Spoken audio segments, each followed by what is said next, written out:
Where is John Jones, our blonde-haired hero? We haven't seen him since the prelude of chapter 4, but can we work it out in this video? And guys, if you enjoyed this video, remember to hit that subscribe button. Thank you. Reason 1.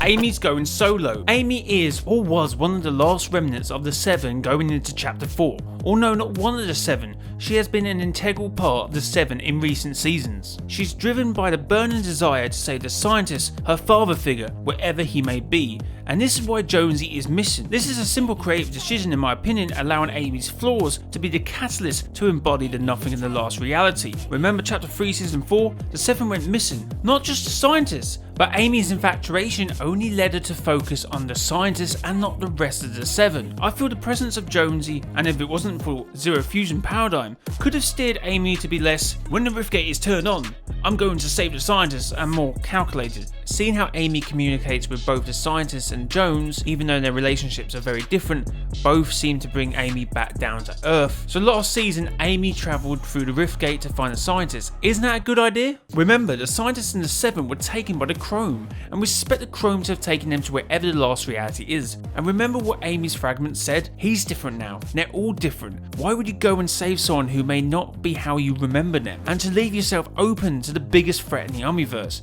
the last reality. So it's a question I ask myself, with Jones, does this happen? And I don't think it does. From the moment in the eyes of Amie it was possible to save the scientist, everything else went out the window. So Amy's actions unintentionally have been a net positive for the nothing and the last reality. The Riftgate's location is currently unknown, but we all speculate it to be where the last reality is. And she knows about the nothing. Would she have travelled through there with a clear mind?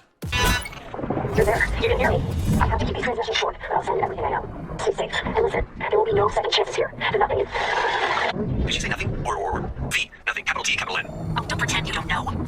We mustn't forget how this possible reality-ending game of Pass the Parcel came about. After we decoded Paradigm's message, she told us to collect a box with the refined kinetic ore. We left it by the quarry, and then came in the Rift Warden Stellan, who obviously is building the Riftgate because of the Shapeless Man, but using the Oathbound as cover. Now, I'm not sure if Paradigm would have thought this far ahead. This seems a mistake on her part unless she's playing a really long game. I mean, it wouldn't be the first time, would it? Once a traitor, always a traitor. So Amie is about to blindly go through the Riftgate to get the scientist from a reality that could be the last reality. And pardon my pun, but if Amie was less consumed by the whole scientist thing and more thinking about the entirety of what's going on, she may have seen what was about to happen.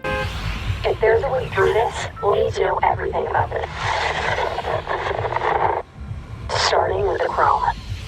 Now indeed, the Chrome thing has come and gone, or it might come again, but it's the rest of what she might have said.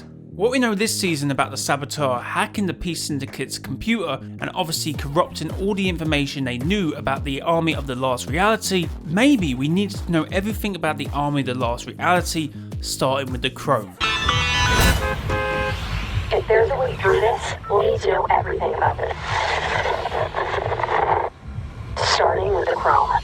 So what I'm trying to build here is that Amy's decision making is very impaired because she's just besotted trying to get the scientist back home. So reason 1 is simply a creative decision that the writers decide to write out Jones and Paradigm, allowing Amie to make these mistakes. Because in my opinion, having Amie being influenced by others like Jonesy, I think we would be in a very different place. So Jonesy is written out to give Amie this arc. For Shapeless Man, and no, John Jones isn't the Shapeless Man, but could he be? In all seriousness, this one is to do with Amie yet again. For the last 2 seasons, speculation of who the Shapeless Man is has been a massive talking point, and again, Amie being alone to make decisions will come into question here. Remember when Amie was suspicious of the Rift Warden? She said, does the Rift Warden Stellan plan to visit / maybe take over other realities seem a little suspicious to you? And that was it. That was her line of inquiry stopped because there was a chance to save the scientist, so all caution went out the window. A Jonesy, and maybe even a Paradigm, and I feel like we would have pushed a little more. Maybe Jonesy would have said, can you relay me what the Rift Warden Stellan is saying? And maybe he would have added some context and said, wow, that sounds like the nothing, or that sounds like Geno, we better prepare. Instead, we've got a situation where Amie just got tunnel visioned on saving the scientist and forgetting about anything else. The whole debate about the Shapeless Man is intentional from the writers. You are meant to either go, oh wow, it's nothing, or it's Geno, because of the language they used.